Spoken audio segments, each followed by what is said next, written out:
Hello future doctors, क्या हाल चाल। उम्मीद है आप लोग बहुत अच्छे होंगे। मैं आपका डॉक्टर मानस आज की इस वीडियो में उत्तर प्रदेश के टॉप जो बीएमएस के कॉलेज हैं उनके बारे में डिस्कस करने वाला हूं। ठीक है, जेन्युइन रिव्यू दूंगा सारी चीज़ का। उससे पहले मैं आपको उत्तर प्रदेश का जो काउंसलिंग प्रोसेस होता है बीएमएस एडमिशन का, क्योंकि यार बहुत सारे बच्चे कंफ्यूज हैं। बहुत सारे बच्चे यार पता नहीं क्या उन लोग के पास कॉल वगैरह आता रहता है कि सीट बुक करा लीजिए वरना आपको सीट नहीं मिलेगा, सीट भरती जा रही है। इस टाइप के स्कैम्स बहुत ज़्यादा हो रहे हैं उत्तर प्रदेश आयुष काउंसलिंग में। तो आपके जो भी डाउट्स हैं, आपको नहीं पता है कैसे काउंसलिंग होती है, तो बस स्टेप बाय स्टेप मैं सारी चीज़ आज आपको समझाने वाला हूँ। तो वीडियो में लास्ट तक बने रहना। टॉप कॉलेज भी जान जाओगे कौन कौन से हैं। ठीक है, और तुमको मैं एक बात बता देता हूँ, अगर तुम जस्ट क्वालिफाइड भी हो, ठीक है, ओबीसी एससी एसटी में 177 नंबर है, जनरल ईडब्ल्यूएस में 213 नंबर से प्लस है, तो तुम्हें एक अच्छा कॉलेज उत्तर प्रदेश में मिल सकता है। इस बात का मैं तुम्हें गारंटी देता हूँ और मैं तुम्हें कॉलेज ऐसा दिला दूंगा जो बेस्ट कॉलेज होगा यूपी का। ठीक है, उम्मीद है मेरी बात समझ में आ गई होगी। सोच रहे हो यार सर का थोड़ा सा आज लुक चेंज लग रहा है। भाई अब देखो, एक बात सीधा समझो यार, डॉक्टर हूँ और डॉक्टर के लाइफ में कभी कभी ऐसा फेज आता है जब आपको बियर्ड अपनी हटानी पड़ती है। तो थोड़ा सा बियर्ड कम है, इस वजह से थोड़ा सा लुक चेंज लग रहा होगा। ठीक है, कुछ दिनों में फिर आ जाएगी। ठीक है, चलो तो हम आज की वीडियो को स्टार्ट करते हैं। भाई ऐसा मत सोचना कि सर का एकदम लुक ही चेंज हो गया। ठीक है, ऐसा कुछ नहीं है, डॉक्टर मानस सर ही हूँ और कोई अदर नहीं हूँ मैं। ठीक है, तो चलो मैं तुम्हें सबसे पहले step by step counselling process बता देता हूँ उत्तर प्रदेश आयुष काउंसलिंग का। और हमेशा आप कोई भी कॉलेज आपको लेना हो, please seat booking pre booking सब चक्कर में मत पड़ो, अपना पैसा मत फंसाओ कहीं पे। काउंसलिंग कराओ। अगर हमसे काउंसलिंग कराना है तो स्क्रीन पे दिए गए नंबर पर व्हाट्सएप करो। ठीक है, 25 से 30 के बीच में अगर तुम वीडियो देख रहे हो तो प्लीज़ इस टाइम पे आप मुझे अगर कॉल करना है तो आप मुझे 2-3 बजे के बाद करिए शाम को। ठीक है, 30 तारीख के बाद आप कभी भी कर सकते हो। अगर 30 तारीख के बाद आप वीडियो देख रहे हैं ये वाला, तो 30 तारीख से पहले 25 जुलाई से 30 जुलाई के बीच में अगर आप ये वीडियो देख रहे हैं तो आपसे रिक्वेस्ट है कि आप इवनिंग में कॉल करें, व्हाट्सएप मैसेज कभी भी ड्रॉप कर सकते हैं। ठीक है, चलो तो मैं सबसे पहले आपको काउंसलिंग प्रोसेस समझा देता हूँ। तो उत्तर प्रदेश की काउंसलिंग में भैया सबसे पहले आपको रजिस्ट्रेशन करना होता है। ठीक है, सबसे पहला जो आपका प्रोसेस होता है वो होता है आपका रजिस्ट्रेशन का। ठीक है, राइटिंग पे मत जाना, बस चीज़ों को समझो अच्छे से। रजिस्ट्रेशन जैसे आप बेसिक फॉर्म फिलिंग वगैरह होती है वो करना होता है आपको, और उसके बाद आपको 2,000 रुपये रजिस्ट्रेशन फ़ी पे करनी होती है। अगर आप हमसे काउंसलिंग कराओगे तो आपको कुछ भी नहीं करना पड़ेगा, सारा प्रोसेस मैं और मेरी टीम करेंगे। ठीक है, आपको बस आराम से बैठना है और जब आपका अलॉटमेंट आ जाएगा तो आपको नोडल सेंटर वेरिफिकेशन के लिए जाना है और कॉलेज एडमिशन के लिए जाना है, बस इतना करना है। और हमारा काउंसलिंग फ़ी भाई जेन्युइन है, क्योंकि हम जेन्युइन काम करते हैं तो जेन्युइन फ़ी लेते हैं और सारा चीज़ आपका बढ़िया से करके आपको अच्छा कॉलेज ला देते हैं। ठीक है, सबसे पहली बात होगी रजिस्ट्रेशन की। रजिस्ट्रेशन के बाद जो दूसरा प्रोसेस होता है ये आपका होता है डॉक्यूमेंट्स अपलोड का। इसमें आपको जो बेसिक डॉक्यूमेंट है, आपका नीट का रिजल्ट अपलोड होता है, 10-12 का मार्कशीट, और अगर डोमिसाइल रिक्वायर्ड होता है तो आपका वो भी अपलोड होता है। उसके बाद आपको डॉक्यूमेंट अपलोड करना होता है। ठीक है, उसके बाद जो आपका थर्ड प्रोसेस है, ठीक है, डॉक्यूमेंट अपलोड के बाद वो बेसिकली आपको सिक्योरिटी फी पे करनी होती है। मैं सारा चीज़ बता देता हूँ वन बाय वन करके। सिक्योरिटी फी आपको पे करनी होती है। अगर आप लोग गवर्नमेंट कॉलेज के लिए पार्टिसिपेट कर रहे हैं तो आपका 20,000 रुपये सिक्योरिटी लगेगा। ठीक है, अगर आप लोग प्राइवेट कॉलेज के लिए पार्टिसिपेट कर रहे हैं तो आपका 50,000 रुपये सिक्योरिटी लगता है उत्तर प्रदेश की काउंसलिंग में, और ये सिक्योरिटी आपका रिफंडेबल होता है। उम्मीद है मेरी बात ये आपको समझ में आ गई होगी। ठीक है, अब सिक्योरिटी फी आपने पे कर दिया, फिर आपको आराम से चैन से बैठना होता है 1 से 2 दिन। 1 से 2 दिन में आपका मेरिट लिस्ट पब्लिक हो जाता है। ठीक है,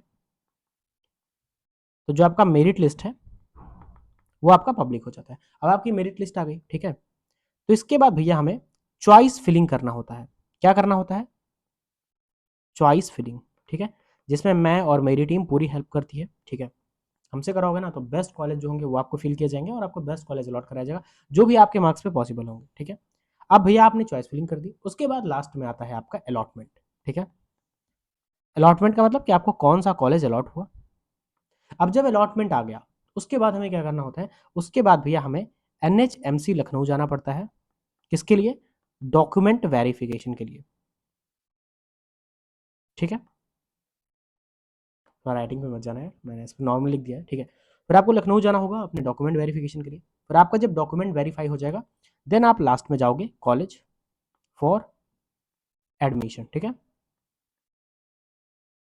तो ये आपका पूरा कंप्लीट प्रोसेस, मैं इसको छोटा कर दे रहा हूँ आपको अच्छे से दिख जाएगा, यहाँ पे स्क्रीनशॉट भी ले सकते हो। तो ये आपका पूरा प्रोसेस होता है भैया काउंसलिंग का। ठीक है, उम्मीद है मेरी बात आपको समझ में आ गई होगी। ठीक है, चलो तो ये पूरा आपका कंप्लीट प्रोसेस होता है। बाकी यार हमसे कराओगे ना तो आपका बेस्ट कॉलेज जो भी आपके मार्क्स से पॉसिबल होगा वो अलॉट करा के देंगे। और ये पूरा प्रोसेस आपको कुछ भी नहीं करना है, आपको बस 2 जगह जाना होगा। एक तो डॉक्यूमेंट वेरिफिकेशन करना है, या भी हम वहाँ पे रहेंगे, मैं खुद डॉक्टर मानस भैया आपके वहाँ पे रहेंगे आपके साथ, कभी कोई दिक्कत नहीं होने देंगे। ठीक है, और कॉलेज में भी आपके एडमिशन के टाइम पे अगर आपको जरूरत हो तो मैं अपने टीम से किसी को भेज सकता हूँ। ठीक है, चलो अब ये तो बात हो गई भैया प्रोसेस की। ठीक है, प्रोसेस उम्मीद है आपको समझ में आ गई होगी। बहुत सारे बच्चों को डाउट होता है कि सर स्कॉलरशिप मिलती है, तो हाँ बिल्कुल स्कॉलरशिप मिलती है। कैटेगरी के अकॉर्डिंग एससी एसटी अगर आप हैं तो आपको ज़्यादा स्कॉलरशिप मिलती है। ठीक है, आपको कभी हो सकता है 1.5 से 2 लाख भी मिल सकता है। ठीक है, आप मान लो जनरल ओबीसी हो तो उस केस में आपको भैया कितना स्कॉलरशिप मिलता है, कितना मिलता है स्कॉलरशिप, 50 से 70,000 रुपये। ठीक है, उम्मीद है मेरी बात समझ में आ गई।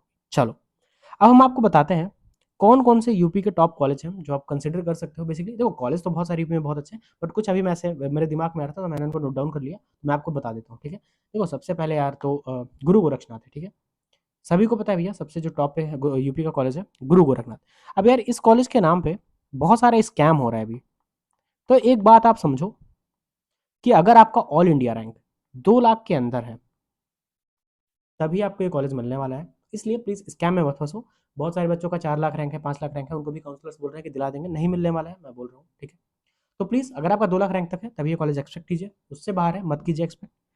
उसके बाद हमारे पास आता है गोयल। गोयल भी बहुत अच्छा ऑप्शन है और गोयल भी आपको 3.5 लाख रैंक तक चांसेस है मिलने के। ठीक है, अब इसके बाद के जो कॉलेज हैं, अगर आप 220 प्लस हो तो आपको वो सारे कॉलेज मिल जाएंगे आराम से। ठीक है, फिर थर्ड नंबर पे हम ले लेते हैं भैया सरदार पटेल। ठीक है, ये भी काफ़ी अच्छा कॉलेज है। चौथे नंबर पे अपना आरजीएस है।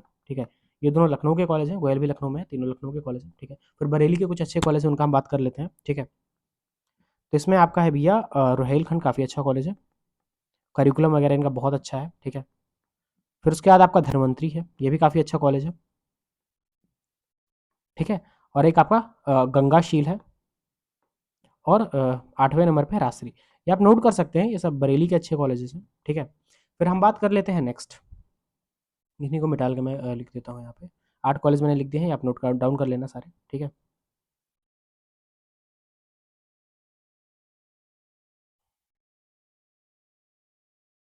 मैंने सोचा कि चलो आज लिख के नहीं लाएंगे, आज आपके सामने लिखेंगे चीज़ें, तो आप उसको नोट डाउन भी कर सकते हैं कॉलेजेस को।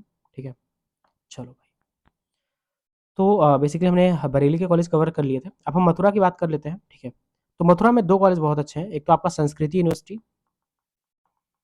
ठीक है, और एक आपका एसकेएस। ठीक है, ये 2 कॉलेज आप मथुरा के कंसिडर कर सकते हो। फिर आप जीएस हापुड़ कंसिडर कर सकते हो। ठीक है, ईशान कर सकते हो आप, जो कि ग्रेटर नोएडा में काफ़ी अच्छा कॉलेज है। ठीक है, श्री कृष्णा वाराणसी वाला भाई, उसको कैसे छोड़ सकते हैं, काफ़ी अच्छा कॉलेज है श्री कृष्णा वाराणसी। ठीक है, फिर रामा कानपुर भी काफ़ी अच्छा है। ठीक है, फिर हम बात करते हैं आईआईएमटी मेरठ, भी काफ़ी अच्छा कॉलेज है। ठीक है, और लास्ट में भैया हमारा संजीवनी कॉलेज हम कैसे छोड़ सकते हैं, क्योंकि आपका अगर लो मार्क्स है तो लो मार्क्स वाले के लिए ये कॉलेज काफ़ी अच्छा रहता है। एक प्रेम रघु है, प्रेम रघु भी कंसिडर कर सकते हैं। तो ये सारे कॉलेज भैया हमारे आते हैं जो यूपी के अच्छे कॉलेजेस में। और भी कॉलेज हैं बहुत सारे, देखो बहुत सारे टॉप कॉलेज छूटे हैं मेरे से, अगर आप काउंसलिंग में मेरे से जुड़ोगे तो आपको हम जो भी टॉप कॉलेज हैं वो सारे कॉलेज सजेस्ट कर देंगे। ठीक है, यहाँ पे तो हमने कुछ कॉलेजेस ले लिए हैं जो बेसिकली मेरे अभी दिमाग में आ रहे थे वो। ठीक है, बाकी और भी कॉलेजेस हैं, अगर आप भी हमसे काउंसलिंग कराओगे तो आपका जो प्रीफर्ड कॉलेज होगा, जो आपकी चॉइस होगी, वहाँ तक हम आपको जरूर पहुँचाएंगे। Thank you so much for watching. ऐसी वीडियोज़ के लिए चैनल को सब्सक्राइब करें। मिलते हैं नेक्स्ट वीडियो में, तब तक के लिए टाटा बाय बाय।